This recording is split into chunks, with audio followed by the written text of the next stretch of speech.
अस्सलाम वालेकुम। पाकिस्तान बमुकाबला इंग्लैंड के दरमियान तीसरा वनडे मैच से पहले पाकिस्तान क्रिकेट टीम का बड़ा खिलाड़ी पाकिस्तान क्रिकेट टीम से बाहर। पाकिस्तान क्रिकेट टीम को इंग्लैंड के खिलाफ तीसरे वनडे मैच शुरू होने से पहले पाकिस्तान टीम को बड़ा झटका लग चुका है। दोस्तों, पाकिस्तान टीम का एक अहम तरीन खिलाड़ी जो कि तीसरे वनडे मैच के लिए पाकिस्तान क्रिकेट टीम की जानब से नहीं खेलेंगे, ये पाकिस्तान क्रिकेट टीम के लिए बहुत बड़ा झटका होगा।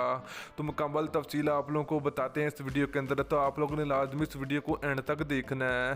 तो दोस्तों, तीसरा वनडे मैच कौन सी टीम जीतेगी, पाकिस्तान क्रिकेट टीम जीतेगी या फिर इंग्लैंड क्रिकेट टीम जीतेगी, तो आप लोगों ने नीचे कमेंट करके जरूर बताना है। तो दोस्तों, अगर आप लोग चैनल पर पहली मरतबा दोबारा बेबानी बिल्कुल फ्री में चैनल को सब्सक्राइब करके साथ लगी बेल आइकन जरूर इनेबल कर देनी है ताकि आप लोगों को मजीद क्रिकेट की वीडियो मिलती रहेगी। तो चलिए दोस्तों, आपको बताते चले कि पाकिस्तान बमुकाबला इंग्लैंड के दरमियान तीसरा और आखिरी ओडीआई मैच आज 5 बजे खेला जाएगा पाकिस्तानी टाइम के मुताबिक। तो दोस्तों, ये मैच आपको अपने चौके टीवी चैनल पर लाइव देखना चाहते तो ये मैच आपको पीटीवी स्पोर्ट पर बराह रास्त दिखाया जाएगा।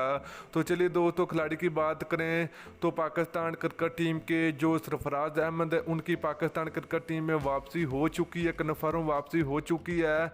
तो फहीम अशरफ को तीसरे ओडीआई मैच के लिए पाकिस्तान क्रिकेट टीम से बाहर कर दिया गया। तो दोस्तों, फहीम अशरफ की जो कारकर्दगी है वो बहुत अच्छी नहीं रही, जिसके चलते बाबर आजम ने ये ऐलान किया कि तीसरे और आखिरी ओडीआई मैच के लिए सरफराज अहमद पाकिस्तान टीम की जानब से बतौर बल्लेबाज के सीएस से खेलेंगे।